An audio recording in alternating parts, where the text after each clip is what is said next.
session 3, we will hear representatives of APEC member economy who will share their policies, regulation, and strategy related to circular agriculture. And we will also present findings on an APEC-wide survey that shed light on how region is adapting this innovative practice. And in this session, we will have the representative deliver their speech in their seat, and we will pass microphone to you. And this session will be moderated by Mr. Wen Zukang, Deputy Director General, Department of International Affairs, Ministry of Agriculture, Chinese Taipei, and Dr. Zhang Shuxian, Lead Shepherd of ATCWG APEC. Now, I would like to give the floor to our session moderator, Mr. Wen and Dr. Zhang. Please join me welcome Dr. Wen and Dr. Zhang to the stage with a round of applause. Good afternoon, ladies and gentlemen. This is finally the last session of today's event, and it's an honor for me to co-chair this session with Dr. Susan Zhang, Lead Shepherd of ATCWG. And in this session, we are going to hear the economy report from members, and today we have 9 reports. And in addition, the report on outcome of pre-meeting survey. And if my understanding is correct, we are going to have 2 hours for this session. So my suggestion is each economy may have 10 minutes for its presentation, including question and answer, Q&A. And the rest of the time will be given to Dr. Chen for her report on the outcome of pre-meeting survey. So I would first like to give floor to our first economy, Australia. So Kelly, you may have the floor. Thank you, and hello. Good afternoon, everyone. My name is Kelly Porter. I'm from the Australian Government Department of Agriculture, Fisheries and Forestry. And today I'd like to share with you the Australian Government's key strategies and programs, touch on how our net zero goals are linked to circular economy, provide a couple of success stories in circular agriculture, and finish up with a little on international cooperation. I will apologise in advance that I don't have any slides, so hopefully everyone is well caffeinated. So last year, Australia published its first domestic circular economy framework, setting the pace and direction for our circular economy transition with the ambitious goal of doubling our circularity by 2035. Under the policy framework, Australia will focus on 4 key sectors to help drive the circular economy transformation, being industry, the built environment, resources, and food and agriculture. These are the areas that make sense for Australia and where circular economy principles can deliver the biggest environmental and economic benefits. Australia views implementation of the framework as a shared responsibility, with action needed from across governments, industry, investors, and communities. Each make important contributions to our circular economy transition. The circular economy is not a new concept. For tens of thousands of years, Aboriginal and Torres Strait Islander peoples have practiced a way of life that embodies the principles of the circular economy, caring for the environment, minimising waste, and ensuring that the natural environment thrives for future generations. Many Australian farmers already implement sustainable agricultural practices, recognising the importance of maintaining soil health and promoting natural capital while strengthening food security and production. Adopting science, evidence-based and outcomes-focused circular economy strategies can further enhance the sustainability of farming practices and provide new ways of improving productivity. On strategies and programs, the government has an important role to play, setting the direction and providing the foundation for a successful transition by implementing policies and encouraging collaboration, innovation, and behaviour change. The Australian Government's $15 billion National Reconstruction Fund will provide finance for projects in priority areas that diversify and transform Australia's industry and economy, and value add in agriculture, fisheries and forestries as a priority area. The National Bioenergy Feedstock Strategy provides a coordinated approach to developing the feedstock industry, in a way that creates opportunities for agriculture and forestry without creating concern around food and fibre security. Under this strategy, agricultural and forestry residues such as stalks, leaves, husks, wood chips and branches can be used as biofuel resources, creating value from these low-value products. Development of these biofuels could tap into a global sustainable aviation fuel market, offering substantial economic and environmental benefits. The Australian Government has also provided funding to End Food Waste Australia, which leads food waste reduction initiatives across the food supply chain and also conducts R&D. Australia has set a target to halve food waste by 2030, and priorities in this space include innovation, behaviour change, and more reasonable standards and specifications for retailers. The government has invested $37 million to support new and upgraded organics recycling infrastructure through the Food Waste for Healthy Soils Fund. This fund helps to divert organic waste from landfill to produce recycled organic products like compost that can be used on agricultural lands to support soil health. Moving on to linkages with net zero, just last week, Australia announced its 2035 emissions target, the next step on the path to our long-term target of net zero by 2050. The Australian Government also released the Net Zero Plan, along with 6 supporting sector plans outlining how we will achieve these targets. The sector plans outline the opportunities and challenges across the economy as Australia decarbonises towards 2050. It also outlines the key policy levers the government's using and where future emissions reduction potential is seen. The Agriculture and Land Sector Plan will help ensure Australian producers remain leaders in low emissions food and fibre as we transition to net zero. There are a lot of synergies between the net zero target and circular economy goals. Australia's National Science Agency, the CSIRO, estimates a more circular economy by 2035 could cut greenhouse gas emissions by 14%, contributing to our goals. As Australia works to decarbonise our economy, circularity will be an essential tool in reducing our carbon footprint while simultaneously restoring ecosystems and natural capital. I'd like to share 2 brief success stories on circular agriculture, one from a company called Bardi and the other from the University of Technology, Sydney. Bardi is an insect breeding, fertiliser and protein producer who collects and receives food waste at their facility in Melbourne. They work with growers and producers to collect waste from farms and properties, restaurants, cafes, bakeries and factories to prevent this waste from going into landfill.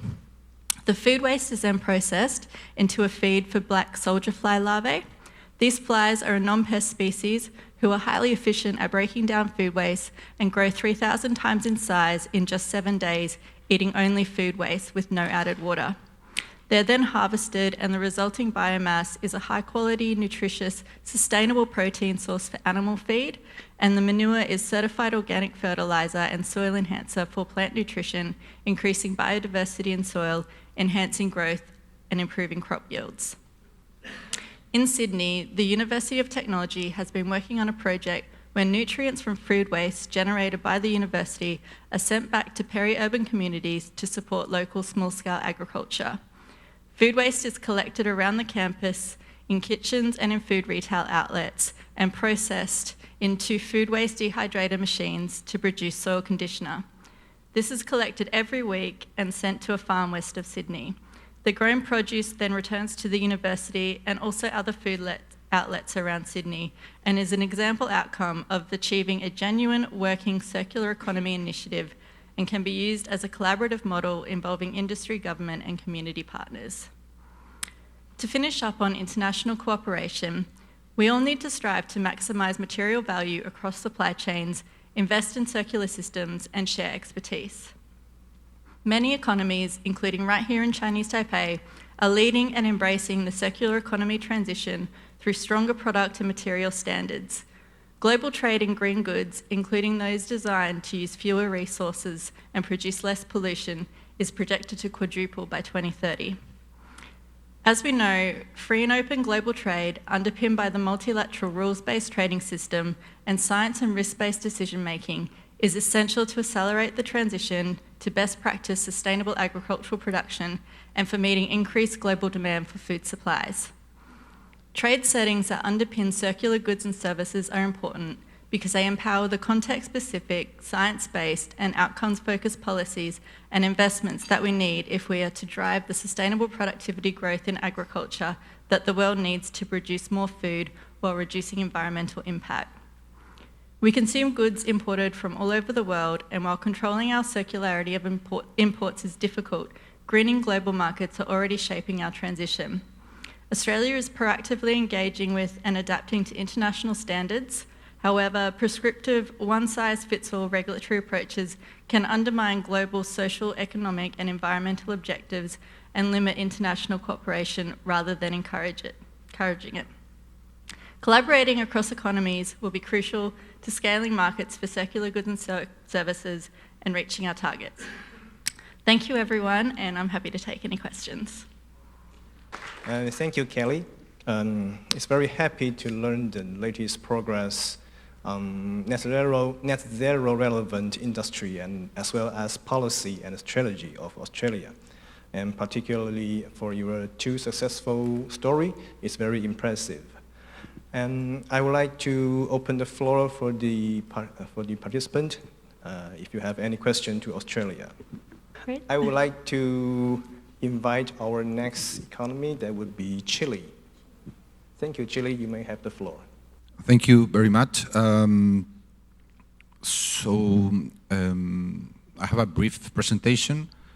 I will cover mainly two aspects of Chile's efforts within emission reduction and circularity. First, I will cover briefly our policy framework, specifically on climate and climate mitigation, and then I will mention a few set of other initiatives related to circular agriculture. So I'm not sure if... well, first of all, my name is Jaime Giacomosi. I work at the Office of Agricultural Policies and Studies within the Ministry of Agriculture of Chile. I'm also joined by the Deputy Director of R&D from our Agricultural Research Institution. So just to start this brief overview, in 2022, Chile published its framework on climate change, which sets our carbon neutrality goal and also the different climate management tools, as we call it, including our long-term climate strategy, our NDC, which actually we published our new NDC a few weeks ago, actually. So with our new commitments and contributions to climate change, we have a national adaptation plan also, and sectoral plans which cover adaptation and mitigation, and also at the more local level, regional and municipal action plans. So this is our guide, this is our framework in terms of how each sector, economy sector, contributes to our domestic goals. So I will center briefly on the agriculture mitigation plan, which is our first mitigation plan of the sector. So we will, I will mention briefly its main components. So as I mentioned, this climate law sets a legally binding net zero target by 2050. Chile was one of the first developing economies to set a legally binding net zero target by mid-century. So how this works, each sector with the highest GHG emissions needs to build and develop these mitigation plans. So this covers agriculture, energy, transport, etc. So through these mitigation plans, each sector defines its contribution to the domestic net zero target. And this operates through a scheme of carbon budgets, similar to other economies which apply these schemes in order to set a maximum amount of emissions for each sector. So all the actions and measures within each sectoral plan needs to comply with this carbon budget. So briefly, in terms of key actions within our sectoral mitigation plan, as you know, the options for mitigating emissions in the sector are not very large. Of course, we cover manure management both in bovine and pork sectors, efficient use of nitrogen fertilizers, as we have heard during this session, is a key sector to address. Also addressing enteric methane in livestock, reduce agricultural burning, and low emission rice productions. Each action contains a set of activities, of course, that we hope to implement until 2030, so we can comply with our carbon budget and hence contribute to the national targets. So that's from the specific climate policy side. Now I will mention briefly some other initiatives on circular economy, both at a economy-wide framework and also sectoral initiatives. So until we have a roadmap for circular Chile by 2040, this covers several initiatives, economy-wide, as I said, but also there are quite useful synergies within the agricultural sector in terms of regenerate nature, eliminate waste, and other actions. We have also an organic waste strategy with very specific targets to reduce or to valorize organic waste. Within the ministry, we are implementing a food security and sovereignty strategy. This also is linked with our climate policy. Food loss and waste is also a key issue for us. We have some challenges in this space in terms of data and information that we are trying to overcome with several studies and policy advances on that. Within the agricultural sector, more specific programs and instruments related to circular initiatives. We have a specific program called Chile Conscious Origin, which develops sustainability standards for agri-food chains, which promote good practices and differentiation, hopefully. This includes waste management activities, resource efficiency, etc. So different private sector companies can build this sustainability standard in order to contribute to this. Within that program, there's also the clean production agreements. Also looking to foster public-private collaboration, to set also specific goals in terms of energy use, efficiency, waste, and circular economy, with participation of also public agencies. We have a specific law in terms of producing or promote incentives for soil management and restoration, which is now under an update, and also all other initiatives related to packaging in the sector. Also some other projects and actions in terms of organic waste and bioenergy, which we have also heard during this session. Dairy biogas, trying to implement biodigester and other technologies in order to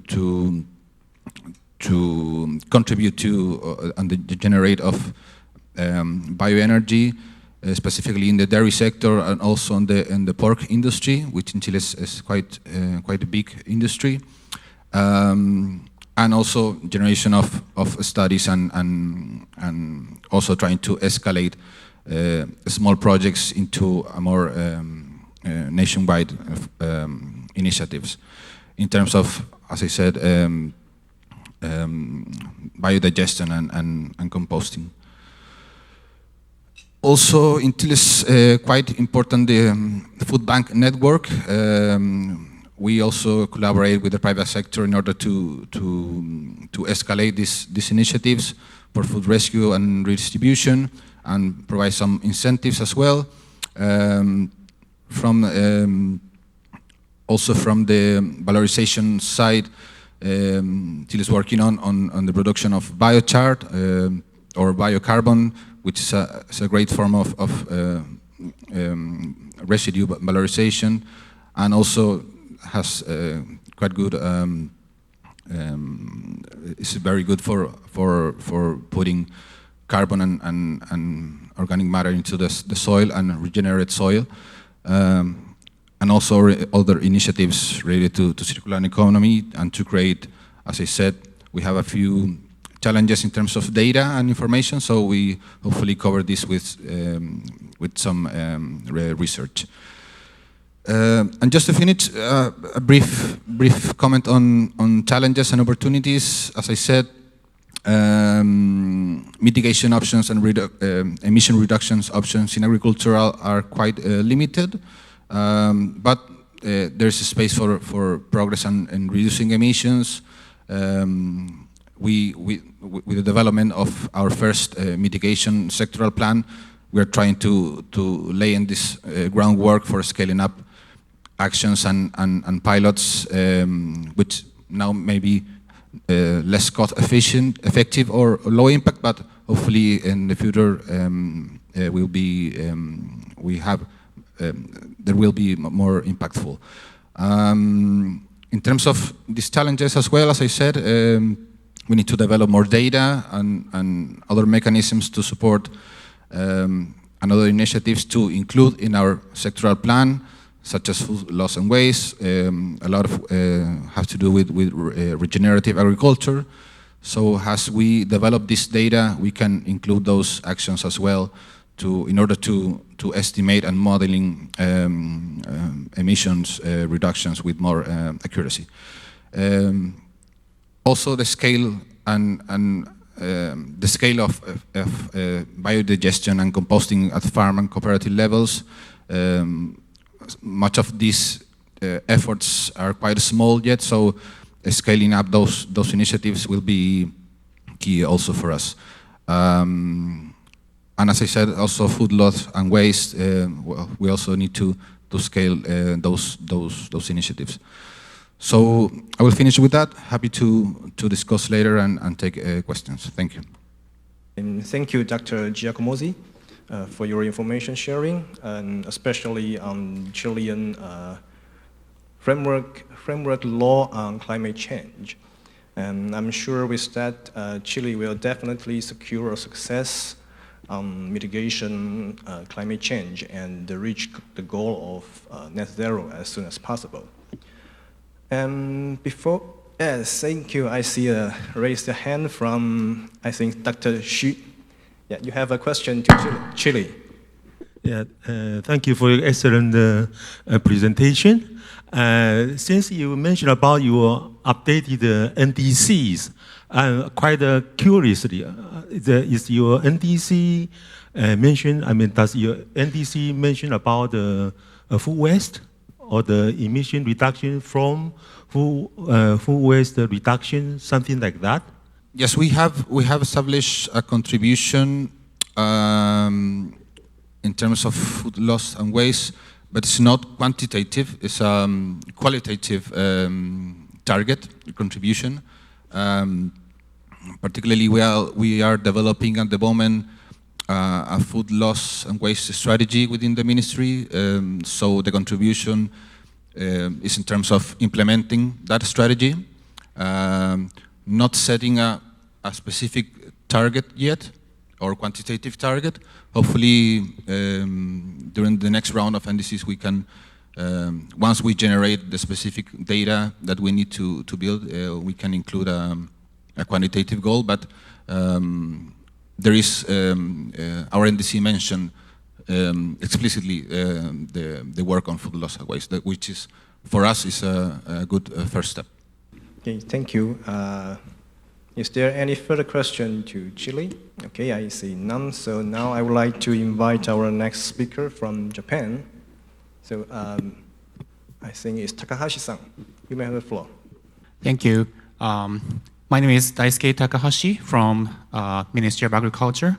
I'm a Deputy Director for Midori Strategy for Sustainable Food System Division, and I am in charge of global environmental issues in agriculture sector.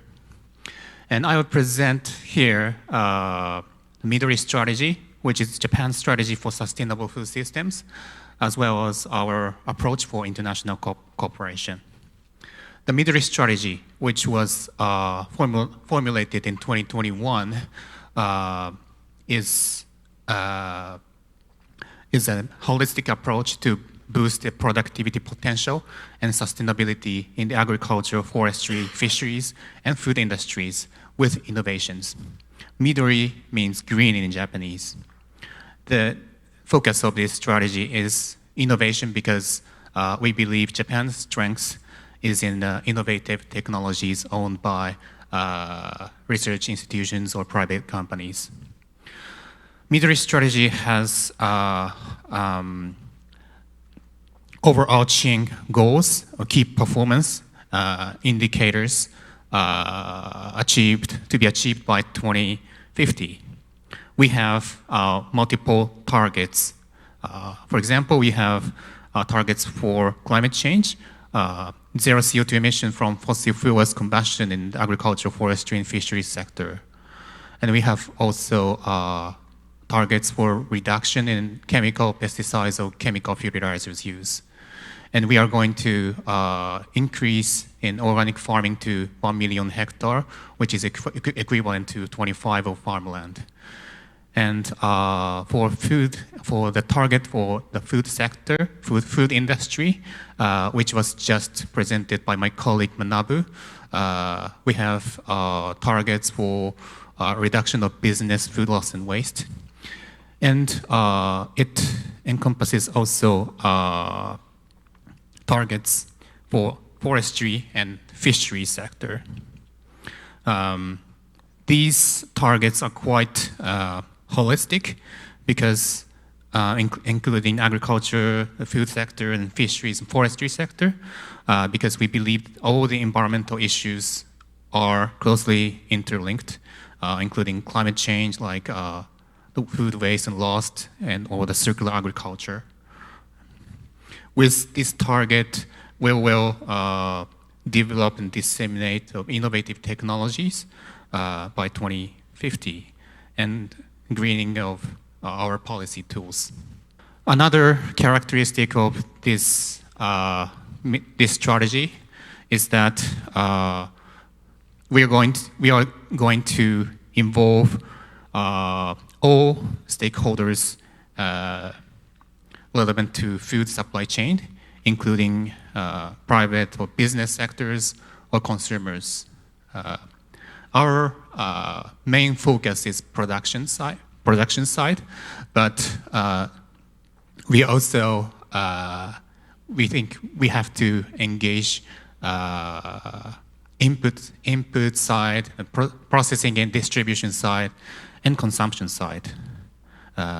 With having all the stakeholders relevant to whole the food systems, we are going to realize a sustainable food systems. And Midori Strategy is basically a domestic strategy for realizing sustainable agriculture within Japan. And we are going to disseminate these kinds of approaches or our innovative technologies overseas as part of our international cooperation strategy. And our initial focus, our main target is Southeast Asian region, because we believe these regions and Japan share common traits like hot and humid climate conditions, and they are characterized by paddy field farming, mainly for rice cultivation, and also a high proportion of small farmers, resulting in small-scale family-led farming practices. And so based on the understanding, in 2023, Japan and ASEAN formulated a military cooperation plan with multiple projects relevant to combating climate change or raising productivity, using Japan's experience or innovation through research and development, human resource development, and other policy measures. And it's based on Japan's experience, and each economy selects the most appropriate technical cooperation to build resilient and sustainable agriculture and food systems. With this plan, we are going to contribute to food security and sustainability in the Southeast Asian region. And we are going to disseminate to the world as an initiative of the Asian monsoon region. Although our initial focus was Southeast Asian region, we also launched in 2024 the new international cooperation strategy, which is a global Midori cooperation plan. This strategy focuses on not only Southeast Asian region, but also all the global South, including Africa and Latin America. And because there is diverse climate conditions or agricultural practices, this new Midori cooperation plan developed a tailor-made cooperation based on the experience gained in ASEAN. And for an example of the activities relating to environmental sustainability, we are going to utilize the Joint Crediting Mechanism, JCM, to reduce environmental burden and increase farmers' income to incentivize business sectors to engage, and for all the stakeholders' engagement. And lastly, in May this year, Ministry of Agriculture of Japan formulated a plan for global warming countermeasures of our ministry, focusing on our technology to combat climate change, like alternate wetting and drying, biochar, or feed additive for livestock sector. And we call this Midori Infinity. The formal name of this initiative is Initiative for Net Zero Compatible with Food Security through International Expansion of Japan's Innovative Technology. And we named this Midori Infinity because we pick up some of the letter of the name of this initiative, and we believe our technology has infinite potential. And I will explain this initiative in detail in tomorrow's session for how to engage private sectors in our technology deployment overseas, and how to engage consumers as a labeling schemes. Thank you so much. Thank you, Takahashi-san, for your presentation on Japanese green policy. I personally believe that zero CO2 emission from fossil fuel in the sector of agriculture and the fishery would be really high ambitious. But I'm sure Japan will conquer every difficulty and make it. So I'm looking forward to your presentation tomorrow. And before I pass the floor to Malaysia, could I invite anyone shoot a question to Mr. Takahashi-san? Or maybe you prefer to ask him more questions tomorrow. Okay, I see none, so now I would like to pass floor to Malaysia. Okay, good afternoon, everyone. My name is Dr. Nora Ain.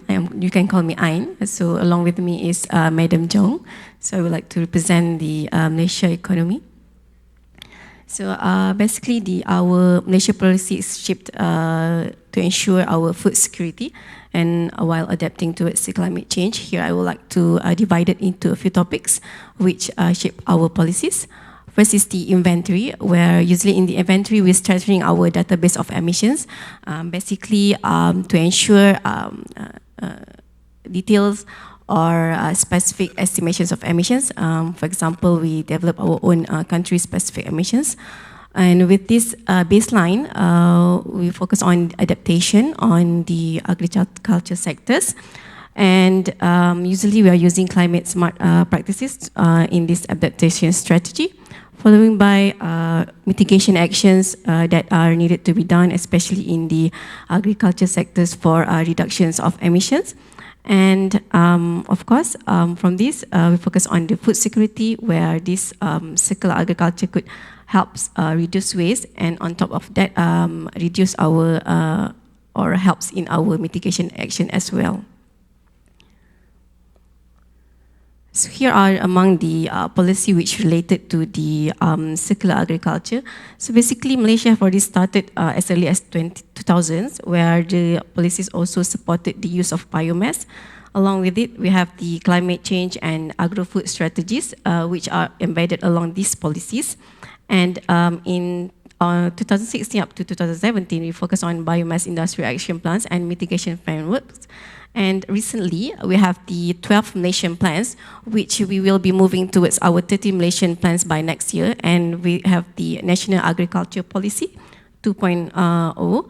And also, along with this National Agriculture Policy, we also have the National Food Security Policy Action Plan, National Innovation Program for Food Security, and Ministry of Agriculture and Food Security Strategic Plan up to 2030, where most of this program is to develop industry capacity and infrastructure, and institutional and governance and reform, and also the advancements of the use of research, development, commercialization, and innovation. We're also focusing on introducing the mechanization and automation technologies, such as the use of IoT and sensors, and also expansions of cooperation networks. These are among the linkage between the circular agriculture policies and net zero emissions target. Where actually, for Malaysia agriculture, our emissions contributions is not that much, around 2.2% only. But however, we're still bound and committed to reduce these emissions towards the net zero target in 2050. So our 12th Malaysian Plan and National Agro Policy 2021 to 2030 has already incorporated this circular agriculture, which with the aims to reduce our greenhouse gas emissions, especially in agriculture sectors. So here I would like to give a case study on the rice sectors because rice is one of the major methane contributors in agriculture sectors, and also it's vulnerable towards the climate change. We found that an increase in 1 degree of our climate reduced our 40% yield of our Malaysia rice. So this impact our targeted of the self-sufficient ratio. So here I divided into the mentioned topics: inventory, mitigation, and adaptation, where in inventory, we also do the life cycle assessment to obtain our carbon footprints. And the mitigation actions involve the reductions of carbon emissions towards water and straw management techniques. Here we are using such as different water management techniques such as SRI or also AWD or and AWD, alternate wetting and drying. And also mitigation, we are using conversions of straw towards value-added products, and also microbial technology, on-field microbial technology to enhance the straw degradations. And for the adaptation process, we have the short-term strategy up to long-term strategy. And at the end, we are currently in the progress of developing new varieties, especially for drought tolerance and so on. Okay, these are among the private sector or non-governmental participants and key achievements. So for the foodways, we have these slogans or theme which is developed by our Malaysia team. For example, we name it as My Safe Food. So these basically are being actively being done, especially in our Ramadan period, our fasting month, where usually they are redistributing these food waste towards the people in need. And also we have the circular rice agriculture where we reuse our rice straw, and here are some private companies which had already converted our rice straw into biopackaging and exported it exported this biopackaging from rice straw. And also some companies has also been doing CSR for composting. Okay, the needs and expectation for international corporations, we have, I believe we still need the capacity building and knowledge exchange. Also the technology transfer, for example, affordable biogas, since our livestock farmers are usually smallholders farmers. So if you are wanting to adopt the original biogas, which might be very expensive for them. And finance and investment, currently we are also have the access towards the climate finance, towards maybe to GCF finance, and also market access and standard, which we also would like to recognitions of carbon labels, because currently Malaysia doesn't have any carbon labeling, so it's good if we could have the access, or we could cooperate in these carbon labels, and also harmonization of MRV systems in Malaysia. And that's it from us. Thank you. Thank you, Dr. An, for your information sharing on Malaysian policy of circular agriculture and the linkage to net zero policy, net zero target. And also the achievement made by private sector is very impressive, and I'm sure Malaysia is very close to the success of net zero. So now I would like to invite any participants to have a question to Malaysia. Yeah, thank you very much for your presentation. And I have a question when you present about the RISE initiative.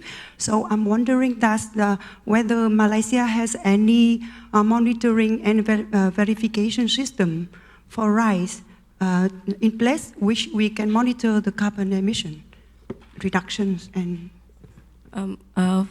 For now, we are using the closed static chamber method for RISE. But for a much larger area, we're just using the estimations using the IPCC, and also we have developed our own country-specific emissions factors, and we are using these country-specific emission factors. But for a small area, we are using the closed static chamber.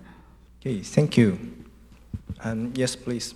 On the last page of your presentation, you mentioned about the carbon label for trade, right? So I'm curious about it. Is this a private standard or the official standard for the a global supply chain, right? Usually it's a B2B. I don't know whether it's officially or the private. Thank you. So for carbon label, you're asking about carbon label. So currently we don't have any carbon label, but we would like to explore into this carbon label because there are a few private sectors which are wanted these types of carbon label so that they can export their products. So we just now in the preliminary stage that we would want to explore this carbon label. Okay, thank you. I'm wondering if there's any further question for Malaysia. Yes, please. You mentioned about the varieties, the rice varieties. So how long takes to develop a new variety of rice? And if you have some varieties already, how is working on this? Are you using biotechnology or just the normal agronomic process? So basically for developing of new varieties, we are using biotechnology methods. which is not my expertise. So basically it's breeding techniques. So usually they're done about 10 years to develop new varieties. But currently we also have the the varieties that is could perform under drought. We have identified the varieties that could perform under drought tolerance. We have already verified it, and surprisingly it works. It works because we have this area in Malaysia which they don't get enough water, and the condition, the soil is very cracked and dry. And when we tested our varieties, it works, and the farmers don't have any losses during those seasons. Since rice is a very important product in this APEC region, so I'm sure many people in this room or maybe online members would like to ask. But in the interest of time, I would shortly stop here, and maybe we can come back later if we have more time for the questions. And now I would like to pass the microphone to Dr. Susan Zhang to finish this session. Thank you. Okay, thank you, Albert, for moderating the first 4 economy reports. Next, I would like to invite our speaker from Mexico. So who is going to, okay, it's, Noria. Okay, so Noria, you have the floor. Thank you so much. I'm going to talk a little bit about the progress and initiatives in circular agriculture in net zero strategies in Mexico. First, brief context. In 2023, Mexico contributed to 1.3% of greenhouse gases emissions, making it the second largest emitting economy in Latin America, just after Brazil. As we can see in the chart, agriculture is responsible for 70% of the total GHG emissions in Mexico, which is an important amount.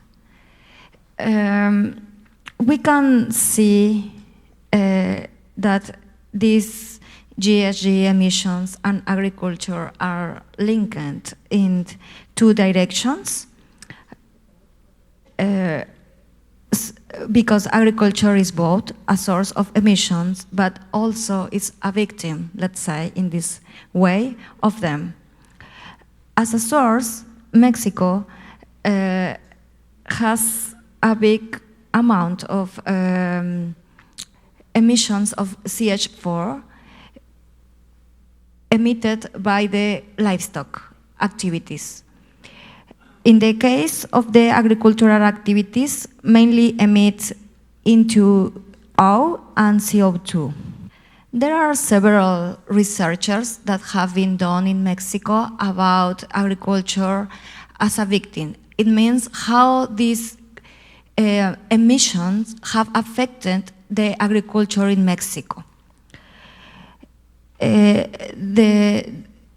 That paper that is in the upper right side, an assessment of the impact of climate change of maize production in northern Mexico, was published this year. And I would like to say that is very important because in the northern of Mexico is more vulnerable to the drought, so it is also more vulnerable to climate change. And this is very important because the long-term production capacity is at risk. So what is Mexico doing in response to these situations? First of all, there is international cooperation now working, for example, with the United States Agency for International Development. There are few programs that are working already in Mexico. Also with the FAO, there is a very nice program that is the Soil Doctors program that I think that is working really good in Mexico. And so others like with the Global Green Growth Institute, which have joined projects together to reduce these emissions. In addition, Mexico has its own policies, such as the special climate change program that started a few years ago, And there is also a general law on climate change. The targets in this law are focused in 2 years. Sorry. The first target is by 2030, that the idea is to reduce these emissions in 22% and achieve the reduce of 50% by 2050. This law is already working. There is also a Mexican climate change strategy, and Mexico is part of the NDC that is under the Paris Agreement, in which the target is to reduce this GHG in 35% by 2030. So the target are ambitious, but we will see how is this working now in Mexico. There are some programs. For example, I'm gonna say about this one that started in 2019. That is, if we translate, Sembrando Vida should be Sowing Life program. This is a very important program that is still working because it's focused in carbon capture in trees, soil improvement, and crop diversification. There is also a Mexican soil strategy for sustainable agriculture and a Mexican water program. I would like also to say that since 2023, in Mexico is working a project named Project Mexico Net Zero, also known as Nature Positive or Climate Just, which was approved by the GF8. From the most recently programs that are working, for example, in this year, started the Sustainable Avocado Strategy. This is a very, very important program because Mexico is one of the main exporters of avocado. And let's see that the target is also very ambitious. This program is focused to achieve the net zero emissions by 2035. Also, there are, well, I need to say that Mexico is divided into 32 entities, and each of these entities is working in their own programs to deal with the climate change. There are also more specific programs focused on circular agriculture. For example, this program named Más Agro. This is an important program because it's partnered with an international institution that is CIMIT, and also is working with the Ministry of Agriculture to promote sustainable production systems. There are also another program where the federal government officially recognizes to the farmers in this program that is voluntary agricultural carbon markets, which is, I think, very important to be competitive, not only in Latin America, but maybe in the world. But not only government is working in this situation. I can mention also the partnership between government and private sector, like CIMIT and Heineken Mexico, that have a program named Cultivating a Better Mexico.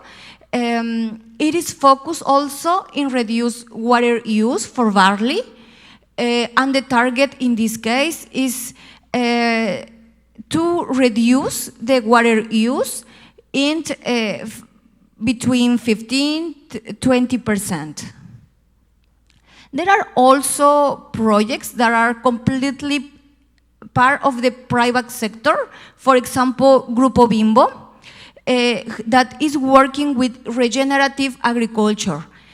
And there are also another important program deal by one international private business that is Netafint, that they are recycling the agricultural plastics to reuse them to make new irrigation lines. Another nice program is Jatrofa Farm that is also working with a very interesting circular economy proposal. But of course, we still have a lot of challenges. Before the challenges, I would like to add that the Mexico government this month, I mean September 2025, banned the production, importation, marketing, and the use of 35 pesticides that represent a high risk to the health and the environment. But still of all that, we have a lot of challenges and gaps. For example, we need to have better measurement, not only of the greenhouse emissions, but also about the carbon that is being captured. I think that Mexico is also still lack of circular economy law. We have a challenge in the deforestation, water stress, and something that's very important in Mexico is the inequality in technology adaptation, because it's a big country with very different kind of farmers. So we need to think in all of them, not just in the farmers that can pay the technology. Another important challenge is the political continuity and the program scaling, because many of the programs depends on the government that is at the moment. So it's important that the programs they still continue working independent of the government. Conclusion. Mexico has laid an important policy and pilot project foundation. But achieving net zero in agriculture by 2033 and 2050 targets requires deeper action, including a strong international cooperation. That's why this workshop is so important for us. Circular agriculture is key to building both resilience and emission reduction. From farm waste to farm wealth is like the important target, I think. So here are the contacts. My contact is the first, Dr. Nadiezda, who is my co-worker. She's also working with all these topics.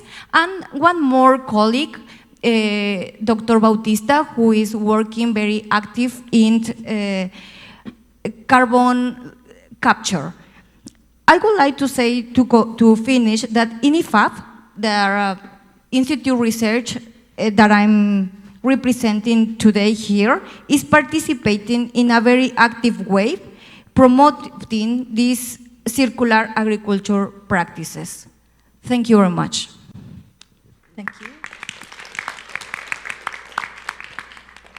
Thank you, Naria, for your very comprehensive introduction of Mexican policies on the climate change adaptation and mitigation, particularly many international programs that works in Mexico, including the CIMI one, the avocado one. I think it's a very important industry for Mexico, and you already undertake some very important aspects in terms of the circular approach and also the carbon sequestration and then soil health and some enhancement. So any questions for Mexico's presentation? So I'm very interested in this topic of how you can get factory workers and farmers to use best practices. And when I was running R&D at a company, we developed a software to do this. So I've seen how that works. I'm just kind of curious if you see that happening in Mexico, kind of a lot of software tools to help farmers who maybe don't have access to expensive technology to still improve the way that they're operating on a farm. As I said in the presentation, in Mexico there are a very diverse of farmers. I mean, in economic ways or in economic terms. So there are farmers who have easily access to the technology. They can pay for that. For example, let's say the use of drones or sensors and many others. But it's a reality that most of the farmers don't have that access. Because a lot of farmers are, how to say this, smallholders, self-suppliers. So to introduce new technology is more difficult for the government, for institutions, researchers, and all, but not impossible, let's say. Yeah, I think it's how to force the farmers to adopt the new technology is really a challenge, particularly for smallholder farmers, and in some economy also have the aging farming population. So I think we see some solutions, including capacity building, field demonstration, and more importantly is the economic incentives. Yeah, exactly. Yes. I have one question. Okay, go ahead. Thank you for very comprehensive presentation.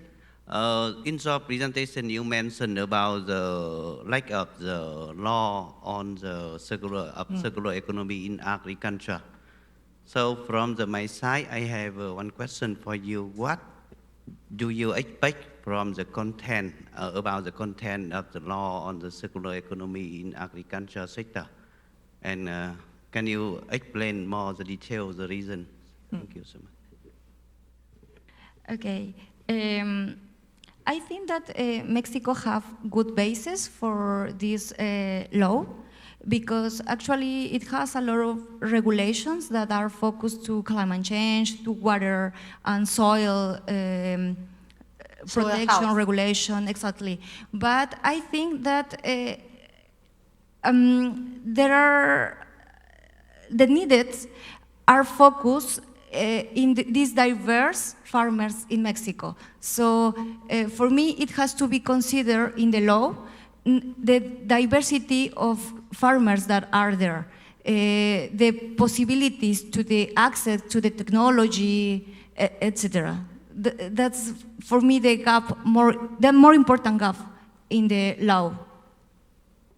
Okay, thank you. If there's no more questions, I would like to switch to our next speaker.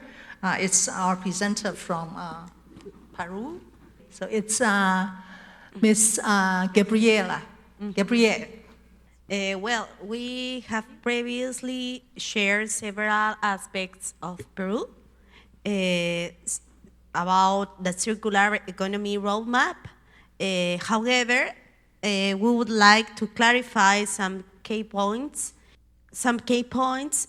Because we would like to highlight that Latin American countries have a very similar policies and frameworks for addressing the challenge of the circular economy. So I would like to talk about key sectors and economic opportunities. For agriculture and forestry, we are the sector that is a major source of emissions in Peru. So protecting and managing forests is crucial for maintaining carbon sinks. So by reducing deforestation, Peru could gain nearly from increasing revenue from agroforestry and timber products. And the government is encouraging sustainable practices like silvopastoral and agroforestry system to help farmers increase their income while protecting forests. That is the first one, but the second one is the government is also promoting a circular economy model in the agriculture sector, that involves using waste products for new purposes like composting, fertilizers, and biohester. Yeah. So these are important key points for us. About economy, recent performance after a small decline in 2023, the economy is expected to bounce back with a projected real GDP growth of about 2.9% in 2025. So we are a country that has successfully brought inflation back to its target range of 1% to 3%. So our fiscal policy remains strong, with the budget deficit expected to decrease in 20 to 25. No? So Peru now is working to attract both foreign and domestic investment across all sectors. It includes technology for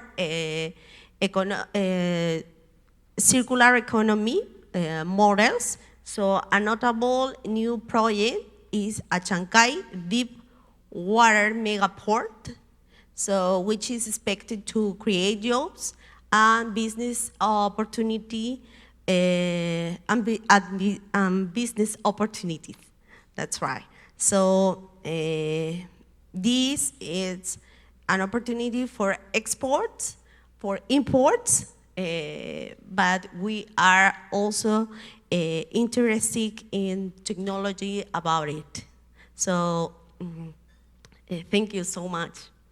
Thank you for Gabriel for your supplement to what you have said in the speech and about particular on Peru's policy on the circular agriculture, and also promoting the economic R&D and as well as the investment in the circular agriculture and create some opportunity, business opportunity, and for import and export. Thank you so much for that. And then I would like to move back next to Chinese Taipei. Thank you, Chair, and good afternoon to all distinguished delegates. On behalf of Chinese Taipei, I'm pleased to join this session. My name is Yiwei Qiu from the Department of Resource Sustainability at the Ministry of Agriculture. Today, I would like to provide to share our policy and strategy on the circular agriculture. First of all, our main policy takes a state-by-state approach. We start with collecting and analyzing the agricultural residues and promoting waste reduction through the source separations. Then we move on to appealing innovative recycling technologies and pilot projects. Finally, our goal is to move toward the zero waste agriculture, supported by the social communication and the regulatory adjustment. But one important question still remains: how many agricultural residues are actually waiting to be put to use? Okay, let me show you the data. Our statistics reveals that the amount is far from negligible.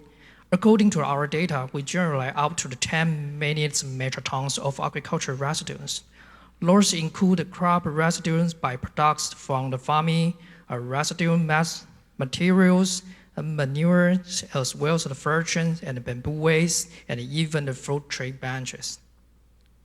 When it comes to the cross residues, we mainly manage them in the three ways: through, on the one side, ponding and the crop cultivation coverage and the composting.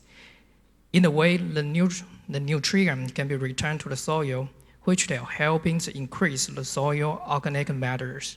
On the other hand, the crop residue can also be repurposed as an animal feed or livestock the bedding material to increase land values. As for the residual material, we diverse them into the biomass and the non-biomass. The biomass is mostly treated through the composting, while the non-biomass is often the plastic products such as plastic film or mushroom. The composting plastic bag can actually be recycled and be turned into the regenerate the plastic products. Manures are mainly utilized through the composting and the resource recycling. And then finally, in the category of other resources, which include the forages and the bamboo waste, as well as the fruit tree branches, the amounts are estimated at 5 million metric tons. So in the end, the key questions we need to be asking ourselves is this: how can we stably utilize over 10 metric tons of agriculture? After all, we generate up to 10 metric tons every year. To address these challenges, the first, we focus on the high-value technology. Innovative solutions can be helping us to break through the technical barriers. The second, we bring those frontier technologies into the field through the pilot projects and on-field demonstration to encourage wider adoptions. And finally, to make sure those efforts can be grown beyond the small-scale trial, we facilitate regulatory adjustment to regional resource processing and cross-sector cooperations. This way, we can connect the supply chains in achieving the industrial scale development. Moreover, to speed up the resource circularity, we are in employment to public construction project. The initiative include both organizing the agriculture residue collection teams and the established a regional resource processing center. On the left, you can see how the collecting teams working in the field. And on the left, you can see what is the processing center looking like in the practice. In addition to the oxidation and the pineapple fibers that we are highlighting earlier in the keynote speech this morning, we are also developing the regional circulation center. Through the public construction project, a loss center is being established to both economically available and highlight with the public office, with the goal of addressing the local agriculture residue issues. They are focused on the particle solutions such as livestock manure recycling and plastic film washing and processing, and the biomass pilot production. And taken together, those effort demonstration, we are turning the challenge into the opportunity. In the conclusions, by combining the technology, the policy, and the cooperations, we are turning the agricultural residue into a valuable resource and move toward a more sustainable future. And thank you for your attention. Thank you, Mr. Chu from the Department of Sustainability, Resource Sustainability of the Ministry of Agriculture for your introduction of the policy on the circular agriculture and so many policies that explained by our keynote speaker. He gives some more real words examples how that applied in the field. Any questions for Chinese Taipei? Thank you. You showed a slide with the agricultural residue inventory. I wonder how you collect all of that information. I assume it would be some kind of survey or like a census. So yeah, how you collect the data on residues for each sector? Thank you. The first list of very important questions. Then you raise is how we make sure the collection, the data. But at this moment, I have I have the detail, so I will happy to follow up with the more detailed information after this session. Thank you. we have an inventory for the agricultural residues. The data comes from, we have an estimation, such as the rice straw. We have area, how many hectares of rice, and how many tons of rice husk, because the rice straw, the quantity may be equal to the yield of the rice. So we can estimate the quantity of rice straw. And as for the rice husk, it's about 20% of the grain. And as for the manure, we calculate by, we have how many pig, how many cattle, and we can estimate the residues, the quantity. Yeah. Thank you. Because I are running out of time, so I will limit the question. If you have more questions, you can ask later. So next, we will have the Thailand. Do we have Thailand? I think no. Thailand already have the speaker, so there's no Thailand. So it's excuse me? We do have. Okay. So go ahead. Okay, thank you very much. Good afternoon, ladies and gentlemen. My name is Patisha Penpanit from the Department of Agriculture from Thailand. Today I will talk about policy and strategy from Thailand on circular agriculture, starting with current implementation status of circular agriculture policies in Thailand. For policy context, circular agriculture is aligned with Thailand's strategic framework through the BCG economy model. This model promotes the efficient use of agricultural resources, waste reduction, and long-term sustainability. In addition, Thailand Climate Change Master Plan also emphasizes on low-carbon agriculture, reinforcing our commitment to climate resilience and sustainable food system. For some highlight of the implementation, one of the program is called 76 Provinces, 76 Model. This is a flagship program by the Department of Agriculture to promote localized sustainable farming practices, such as the use of biofertilizers, biopesticides, and resource circulation at the farm level. Another one is smart and organic farming, integrating precision technologies with eco-friendly practices to reduce input use and boost productivity. Next part is about linkages between circular agriculture policies and net zero emission target. Thailand has committed to reaching the net zero greenhouse gas emission by 2065, with agriculture accounting for approximately 20% of emissions. To meet this target, a transition towards circular agriculture is crucial. Since circular agriculture refers to a farming system that minimizes waste, reuse resources, and reduce emissions across the agricultural value chain, it directly supports the net zero agenda in some key ways, such as reducing emissions at source, recycling agricultural waste, and also enhancing carbon sequestration. Next is about private sector on non-governmental participation and key achievement. While policy frameworks are driven by the government, real impact on the ground often comes from the active participation of the private sector and also non-governmental organizations. In Thailand, stakeholders also play a key role in driving circular agriculture innovation, adoption, and scaling. For business-led innovation, they work on some of biofertilizer, biogas, and sustainable packaging. As for NGO models, they work on organic and zero-waste farm in rural areas. And by their participation, there are some key achievements, such as significant reduction of agricultural waste through biomass energy, and also organic fertilizer production, also expansion of organic and GAP-certified farming areas using circular practices, creation of new revenue streams for farmers through turning waste into valuable products, such as selling compost or biochar, and also strengthening of climate resilient value chains through partnership between business, NGOs, and farmers. Last is about Thailand's needs and expectation for international cooperation on circular agriculture. First is technology and innovation transfer.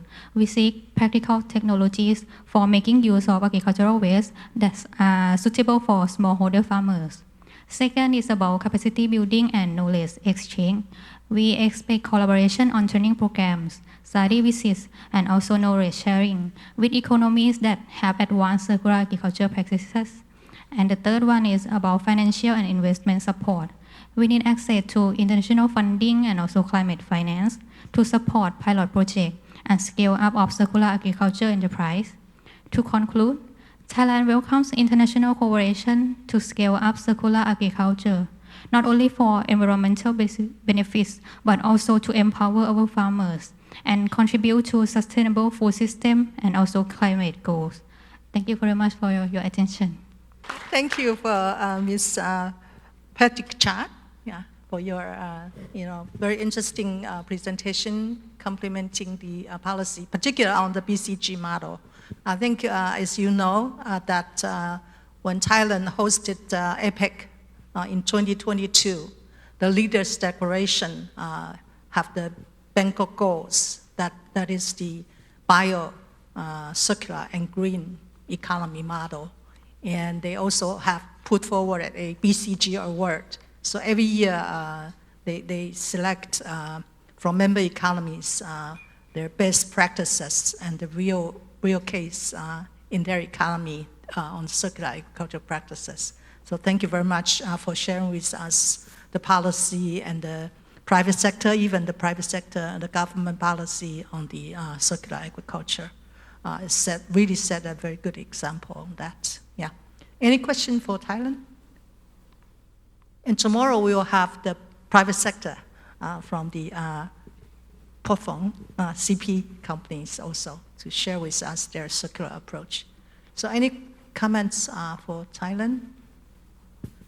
If not, I would like to invite Vietnam, Ms. Tui. Yeah, okay. Thank you very much. And good afternoon, ladies and gentlemen. My name is Thuy from the Partnership for Sustainable Agriculture in Vietnam, which is the department under the Ministry of Agriculture and Environment. And we also have our colleague together with me, Ms. Hằng, also from the Ministry of Agriculture and Environment. It's my very honor to share with you our journeys in advancing the circular agriculture in Vietnam. You can see we have a long journey. Since the year 2000, early 2000, our government already introduced the very important policy to encourage the recycling, promote the clean technology, as well as encourage to reduce the waste and reduce energy consumption. And step by step, our government also moved from the voluntary measures into the stronger commitment. For example, nowadays, as regulated by laws, the manufacturers and importers are required to take responsibility for collecting and properly disposing their used products. After a long journey since the year, as of 2020, Vietnam already put in place a very comprehensive legal frameworks for circular economy in general, covering agriculture in particularly, demonstrating the very stronger national commitment. And how these policies look like in practice, let me zoom in key policies. Under the decision 687, our goal is very clear. By 2030, 100% of urban organic waste and 70% of rural organic waste will be recycled. And this will contribute to reduce the greenhouse gas emission by at least 15% per every unit of economic growth by 2030. And beyond the circular economy in general, how about agriculture itself? Let me zoom in the decision 540. Under this decision, Vietnam is strongly committed to invest at least 20% of our resources in research on technology, application, and transfer of technology to develop the circular agriculture, focusing especially on waste management, recycling, and reuse of agricultural byproducts. And how these policies can translate into the very practical model on the ground. So through the very strong public-private partnership, we have developed 4 popular circular agriculture models similar to other APEC economies. We are focusing on the first model is producing and using biogas from waste and wastewater in livestock and crop production. We also use turning our agricultural byproduct into valuable agricultural input, like organic fertilizer, for example.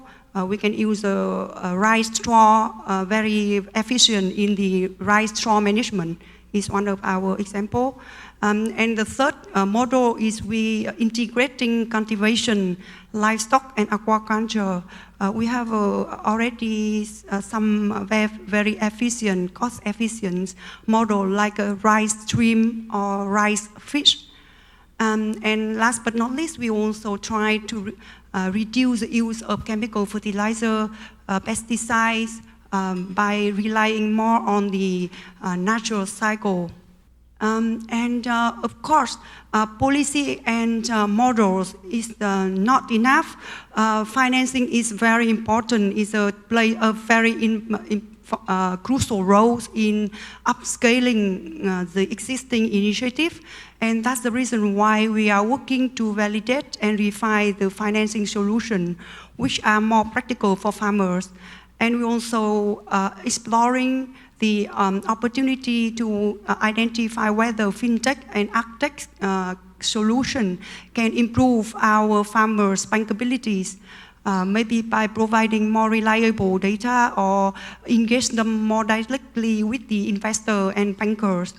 And well, we also testing the blended financing. And this morning, our colleagues also mentioned about the green finance. And we expect that we can mobilize the commercial working capital as well as the concessional working capital to help our farmer community to de-risk the business activities, which means that in this case, the investment will be more attractive to the investors and off-taker as well. So let me close with some key reflection that Vietnam's experience show that the technology, policy, and financial mechanism always go hand in hand. And we expect that we can learn lesson learned and experience from other APEC economies to learn more about the investment in innovation in circular agriculture and share our goal on the net zero carbon emission in the future. Thank you. Thank you, Vietnam, for a very good presentation, talking about Vietnam's policy, particularly on circular agriculture, and some of the examples, how you practice that, for example, the rice straw circular approaches. I think that also practices in Thailand and some other rice-producing economies. And also, the last point, I think is really the key for the circular agriculture to be adopted in the field and become an industry.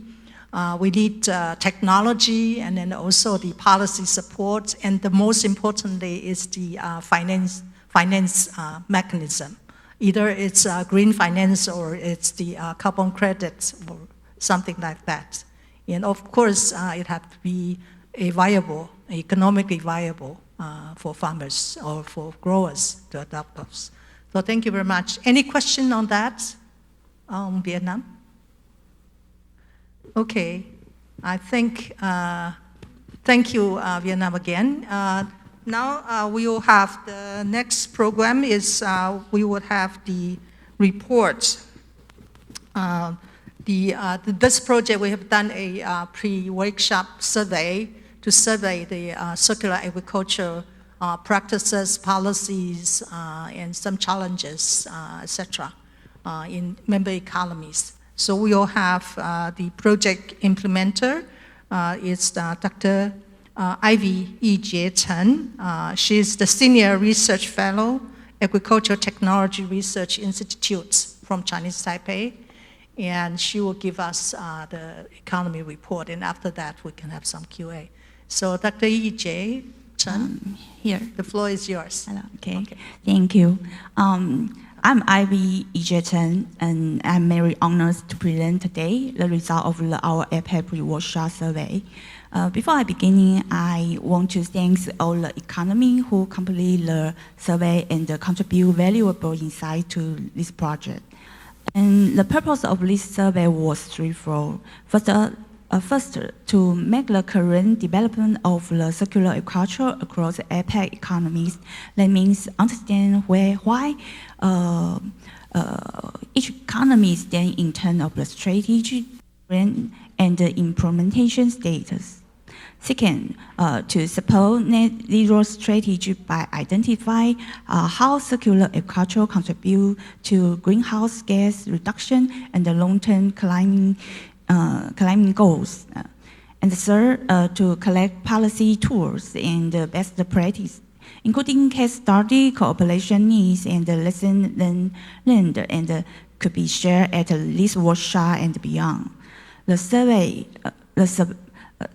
was open from July to September, and we received a total of 10 responses from 8 APEC economies. We truly appreciate all the contribution. And so I will talk about the result of our survey. In question 1.1, we asked where economy have already implemented any circular agriculture policy measure or program.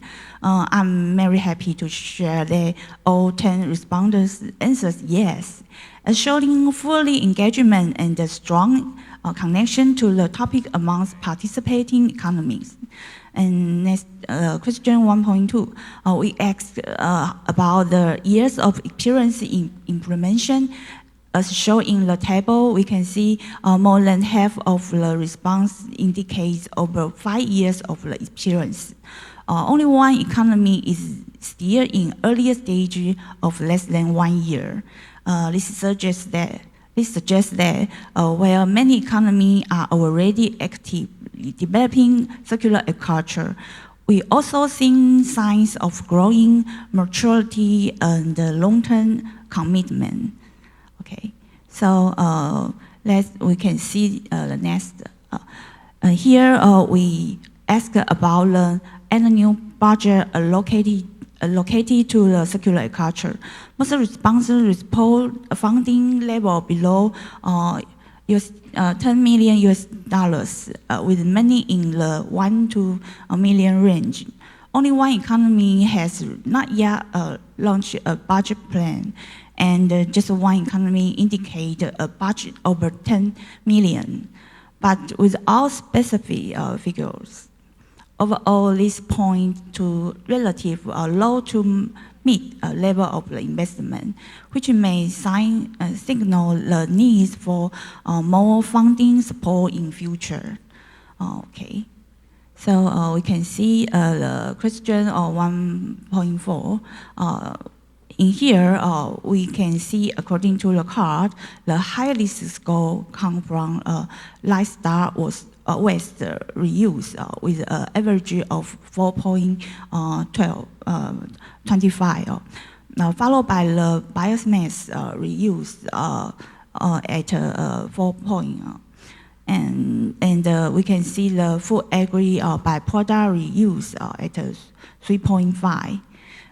Other areas like water reuse, agricultural waste reuse, they also receive moderate development score. And here we can see the policy tool used to promote the circular agriculture. We can see the most economy, they score the national strategy is a more important one at the 4 point. And the second, regulation is the second important thing they think about it. And question 1.6, key challenge in promoting the circular agriculture. And in the card, we can see the most important is funding resource shortage is the most important from the respondents. And second, high cost and the chemical is the second one. And the third is unstable supply chain is the third importance.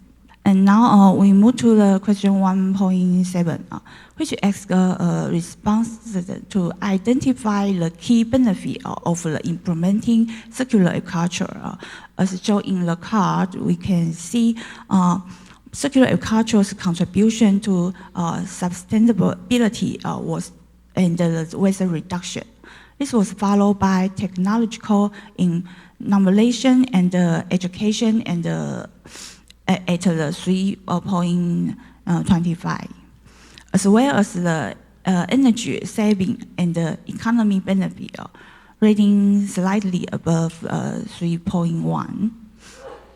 And this suggests that where environmental goals are driving adopting economy and climate-related benefits are still being related gradually.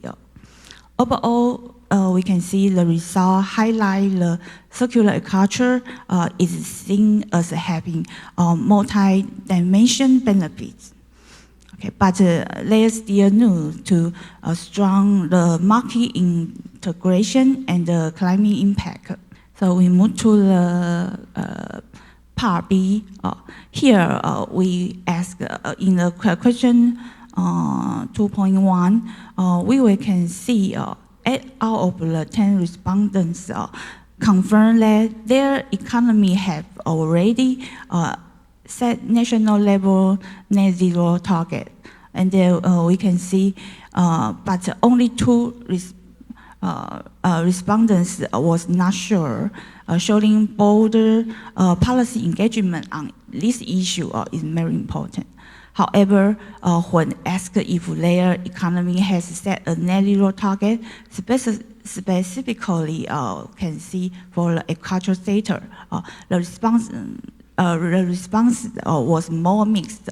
5 say yes and 2 say no, and 3 are not sure. Okay, this tells us that only about half of the responding economy have clearly integrate agriculture into their net zero roadmap, suggesting there's still news for sectoral integration and clarity in target setting. In this question 2.3, we asked if the circular agriculture is seen as a key strategy to reach net zero emissions. The majority of response 7 out of 10 indicate the circular agriculture contribute less than 15 toward the net zero goal. Only one economy see it is contributing more than 15, where one say no and another was not sure. And this tells us the circular agriculture is considered helpful, but not yet the main strategy. It still plays a supporting role rather than being the primary solution. Okay. In question 2.4, we explore what type of GHG measurement and monitoring the methods are correctly used. The most commonly used are emission factor method. Okay, and the second followed by the MRV system. Other methods like a life cycle assessment and the soil carbon credit, and they used to be moderator extents. More advanced tools such as integrated assessment indicator are less used. And then the indicators we can see where basic systems are in place, there is no to further advance the technical infrastructure and the data system. Okay, we move to the part C.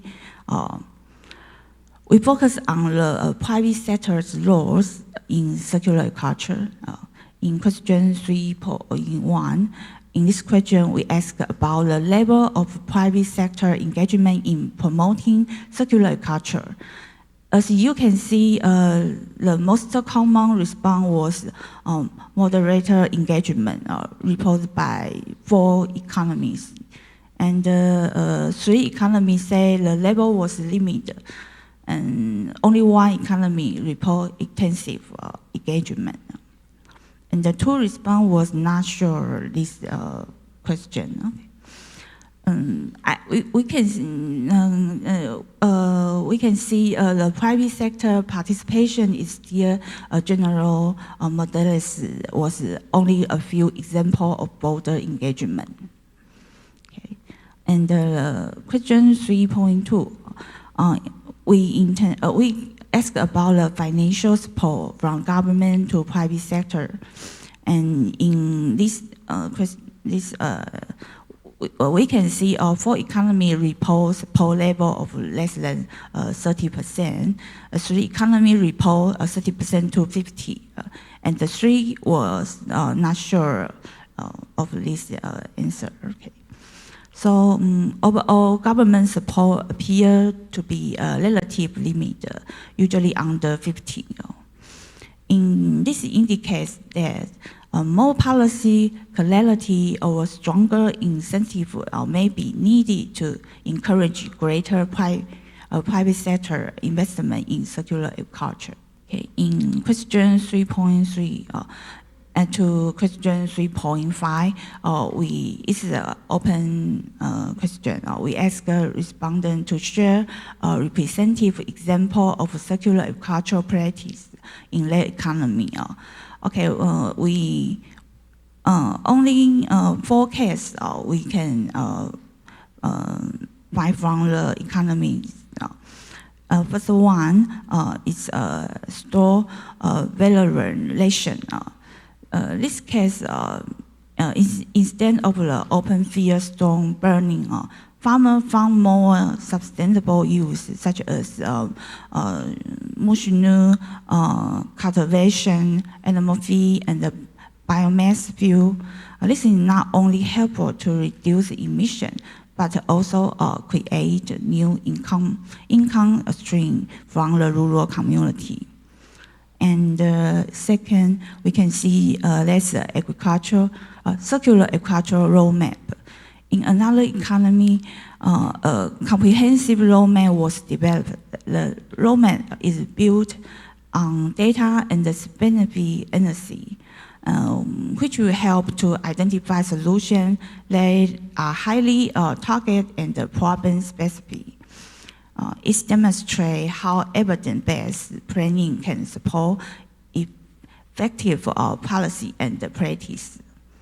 Okay, and the second, the third, the integrated menu system.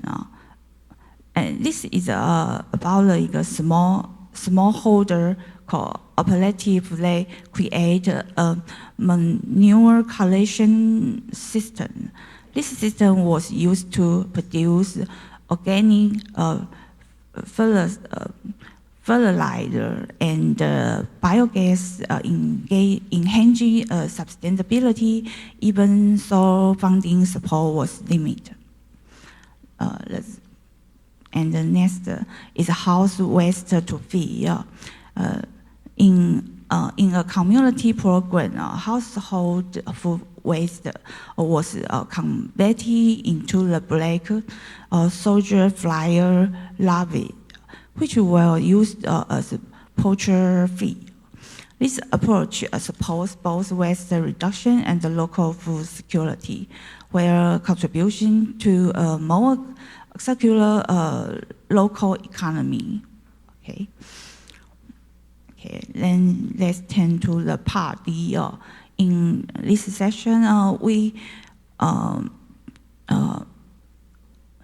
which explores the economy's current in evaluation in international cooperation and their expectation for future APEC support. In question 4.1, as we can see here, only 3 out of 10 respondents indicate that their economy is currently engagement in any international collaboration on circular agriculture or net zero initiative. Meanwhile, 3 say no and 4 was not sure. Okay. And this shows that collaboration in this area is still limited or not clear defined in many economies. Okay. About question 4.2, response we can see here will also to rate what kind of support or collaboration they hope APEC could provide. The result was shown in the the chart on the right. The top 2 priority, we can see technology transfer with an average score of 3.38, and the capacity building is the second, and followed by the market cooperation, finance and investment, joint research and pilot and policy experience sharing. So we can see overall the suggestions strongly interested in cross-border learning and resource sharing, especially in building technical know-how and implementation capacity.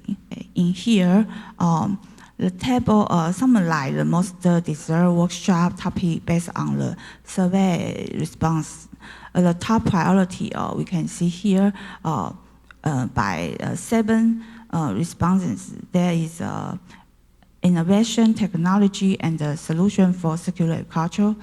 This is followed by several equally important topics such like successful case and best practice from the APEC economy, policy framework and regulation support, and method from the measuring and verify agricultural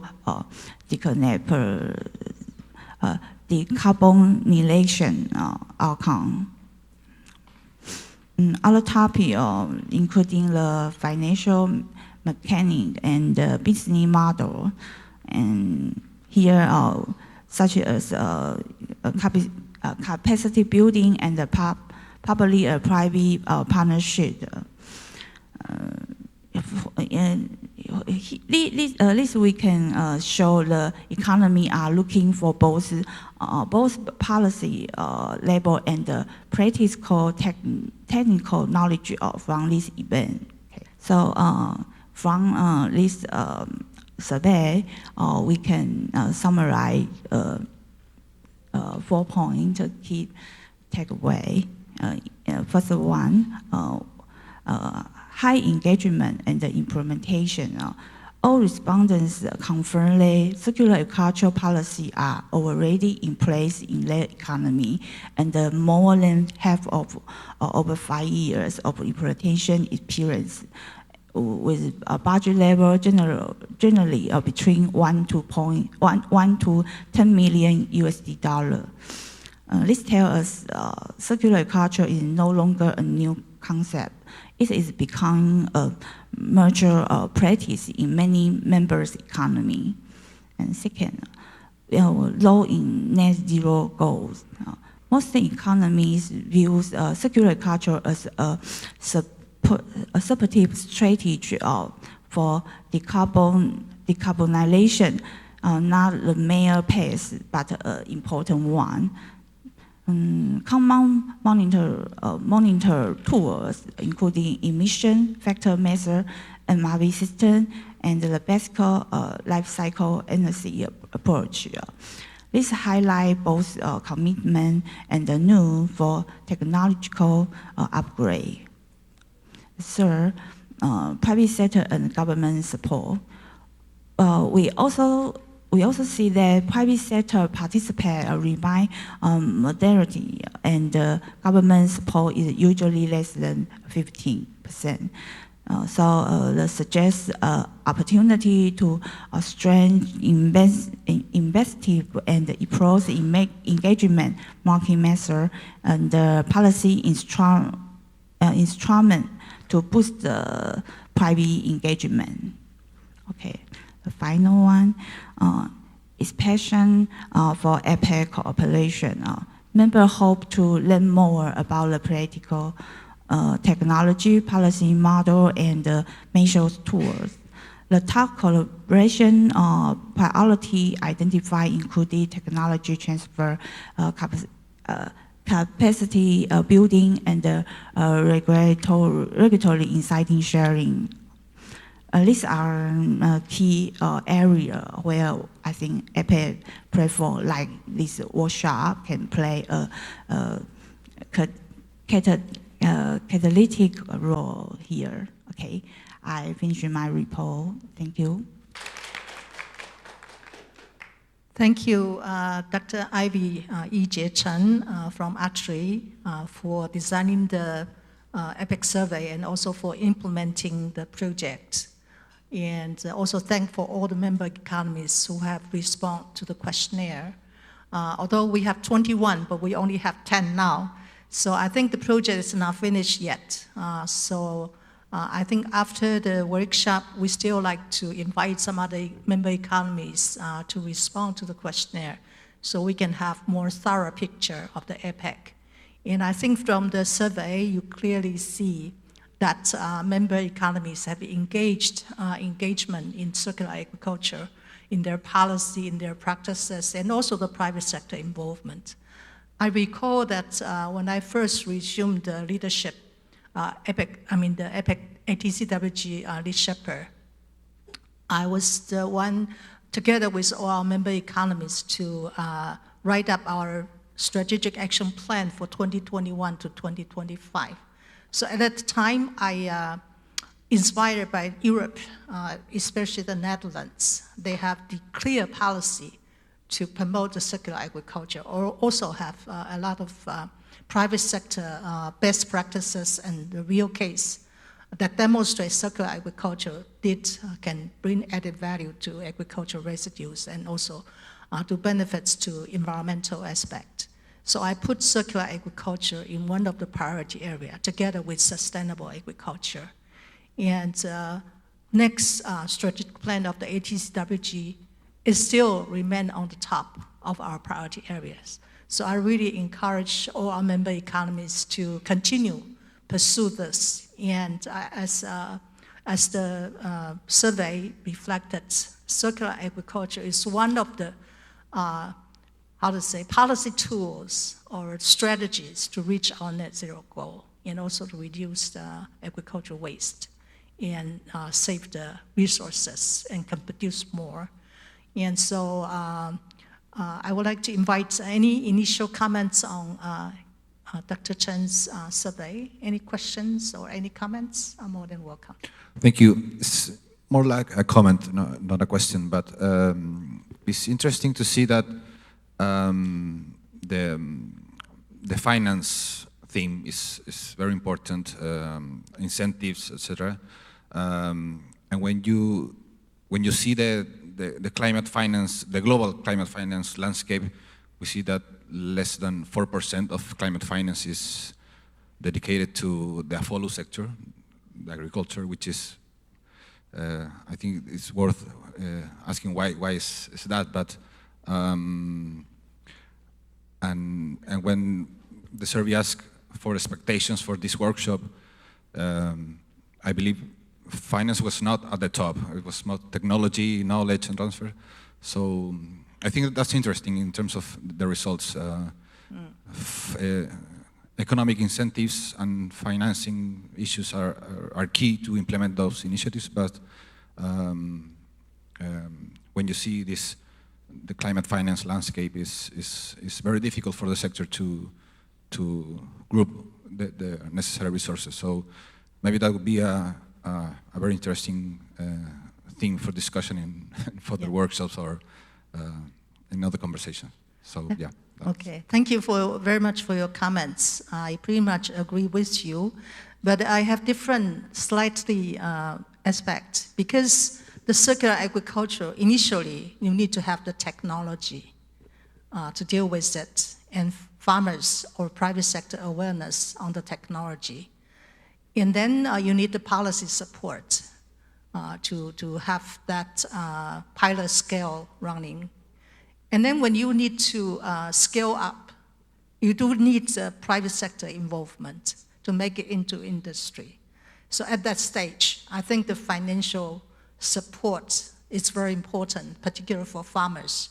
For they can benefit from the circular approaches because the circular approaches may need more cost higher. And so if your product cannot sell higher price or your waste can be sell as a raw material, then farmers will not have the incentive. And the private sector, I think they need some green finance, and also for farmers too. For example, if you can calculate really the carbon credits, and now for the Paris Agreement to be realized, we do need to accelerate the net zero approaches. So you will find that the carbon credits, it's more needed outside of agriculture sector. So I'm quite optimistic in the circular agriculture in the future. Of course, APEC can play a very important role in facilitating the international cooperation and also the technology and best practices and policy sharing, and also can have the joint industry. You never know. So through our workshop, we can invite more private sector to be here, and it's maybe can be a matchmaking type of joint venture across all member economies. So with that, I think I will stop here, and then I will return to the floor to our MC and also to wrap up today. Thank you. Thank you all for your very active participation in the discussion. Thank you.